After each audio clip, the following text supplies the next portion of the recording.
எல்லோருக்கும் வணக்கங்க. இந்த பதிவில் நம்ம எதை பற்றி பார்க்க போகிறோன்னா, ஆடி மாதம் வந்து அம்மனுக்கு உகந்த மாதம் இல்லையா, அதில் 15 சிறப்புகளை பற்றி தான் பார்க்க போகிறோம். வாருங்கள் பதிவிற்கு போகலாம். அதற்கு முன்னால் நீங்கள் இது வரைக்கும் சப்ஸ்கிரைப் செய்யாமல் பார்த்துட்ருக்கோங்க. சப்ஸ்கிரைப் செய்து பார்த்தீங்கன்னா உங்களுக்கு உடனுக்குடன் பதிவுன்னா கிடைக்கும் இல்லைங்களா. அப்படியே பக்கத்தில் இருக்க பெல் ஐக்கானையும் ப்ரெஸ் பண்ணிங்கன்னா உங்களுக்கு எல்லா பதிவுகளும் நோட்டிஃபிகேஷனில் வருங்க.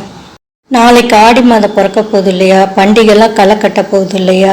நாம் வந்து எல்லாமே வீட்டில் வந்து நம்ம ரெடி ஆகிட்ருக்கோம் இல்லையா, அம்மனை அழைக்கிறதுக்கும் அம்மனை வழிபடுறதுக்கும். அப்படியே அந்த ஆடி மாதம் அம்மனுக்கு என்னென்ன சிறப்பு அப்படின்ட்டு பார்த்துடலாம். சிம்பிளாக எளிதாக சீக்கிரமாக பார்த்துடலாம், உங்களுடைய டைமும் வேஸ்ட் பண்ணாமல். சரிங்களா. முதலாவது பார்த்திங்கன்னா, ஆடி மாதம் வெள்ளிக்கிழமையில் வந்து மகாலட்சுமியை வழிபட்டு வந்தீங்கன்னு வச்சுக்கோங்களேன், வீட்டில் உங்களுக்கு செல்வம் சேர்ந்துகிட்டே இருக்குங்க. அதே போல் ரெண்டாவதாக பார்த்திங்கன்னா, ஆடி கடைசி வெள்ளிக்கிழமை இருக்குங்களா, மகாலட்சுமிக்கு உகந்த வரலட்சுமி விரதம் வந்து இருப்பது வந்து கூடுதல் பலன் தருங்க. மூணாவதாக பார்த்திங்கன்னா, ஆடி மாதம் வந்து முதல் கிழமையே நம்ம அம்மனை வந்து வீட்டுக்கு வந்து வெளியிலேருந்து அழைச்சிட்டு வந்து ஆவாகனம் பண்ணி நம்ம வந்து கலசம்லாம் வைத்து வழிபடுறது வழக்கங்க. நான் முந்தைய பதிவுகள்லாம் கொடுத்துருக்கேன், நீங்கள் பார்த்து தெரிஞ்சுக்கோங்க கலசம் எப்படி வைக்கிறதுன்னு சொல்லிட்டு. அப்படி வந்து சில பேருக்கு மாதவிடாய் டைம்லாம் வந்து செய்ய முடியாது இல்லையா, அவங்கெல்லாம் வந்து ஏதாவது ஒரு ஆடி மாத வெள்ளிக்கிழமை வந்து அம்மனை ஆவாகனம் செய்து வீட்டுக்கு வரவழைத்து வழிபடுவது மிக மிக சிறப்பு தருங்க. அதனால்தான் பார்த்திங்கன்னா, ஆடி மாதம் வந்து குத்து விளக்கு தாங்க லட்சுமியாக பாவித்து அலங்கரித்து நம்ம வழிபடுதல் வந்து செய்யணுங்க. குத்து விளக்கு வந்து நம்ம லட்சுமியாக தான் பாவிச்சுக்கணுங்க, அதை தான் நம்ம வழிபடுறது மிக மிக சிறப்புங்க. அஞ்சாவதாக பார்த்திங்கன்னா, ஆடி மாதம் வந்து அம்மனுக்கு பால் பாயசம் சக்கரை பொங்கல் இதெல்லாம் வச்சு வணங்குதல் வந்து அம்மனுக்கு ரொம்ப பிடிக்குங்க.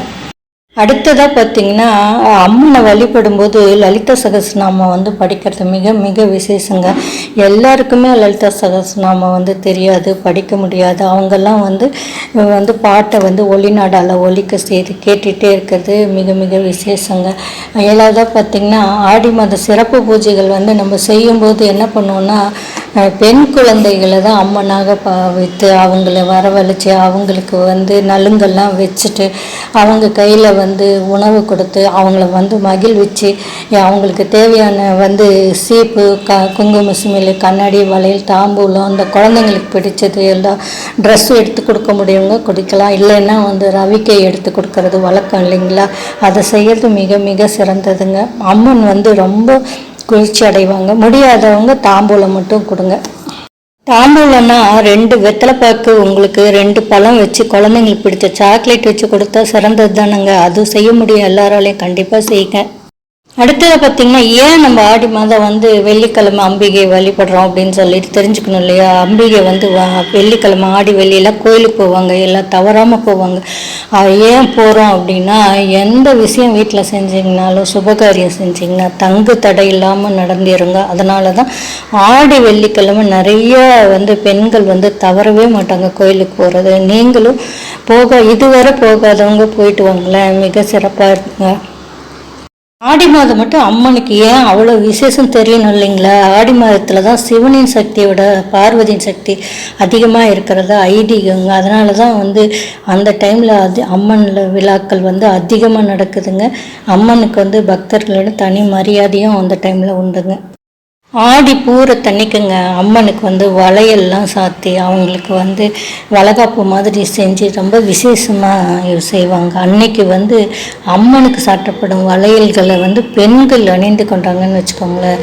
திருமண பாக்கியம், குழந்தை பாக்கியம், சகல நலன்களையும் நீங்காத செல்வத்தையும் பெறலாம் அப்படிங்கிறது தான் ஐதீகங்க. ஆடி மாதத்தில் தான் கிராம தேவதைகளுக்கு வந்து பூஜை சிறப்பாக நடக்கிறது உண்டுங்க. சரி, ஆடி மாதம் வந்து செவ்வாய் வெள்ளிக்கிழமை காமாட்சி வணங்கினீங்கன்னா திருமண தடைகள் விலகி சுபம் உண்டாகுங்க. மீனாட்சி வணங்கினா குடும்பத்தில் அமைதி ஏற்படுங்க. மாரியம்மனை வணங்கினீங்கன்னு வச்சுக்கோங்களேன், திருஷ்டிகள் விலகிடுங்க. இந்த மாதிரிலாம் இருக்குது. ஆனால் வந்து எப்பயுமே நீங்கள் வந்து எல்லா அம்மனையும் ஒரே அம்மனாக பாவித்து வணங்கினீங்கன்னா எல்லா சகல சௌபாக்கியமும் கிடைக்க பெறுவீங்க. ஆடி மாதம் முழுவதும் அம்மனை வழிபட்டு நம்மால் முடிந்த அன்னதானத்தை செய்து இல்லாதவர்களுக்கு ஏழை எளிய மக்களுக்கும் செய்து அம்மனுக்கு கோல் படைத்து அனைவருக்கும் கொடுத்து நாமும் மகிழ்ந்து அம்மனையும் மகிழ்வித்து வாழ்வாங்கு வாழ்வோமாக. முழுமையாக பார்த்தவர்களுக்கு நன்றி, வணக்கம். இந்த பதிவு உங்களுக்கு பிடித்திருந்தால் லைக் பண்ணுங்கள், ஷேர் பண்ணுங்கள், கமெண்ட் பண்ணுங்கள். நன்றி, வணக்கம்.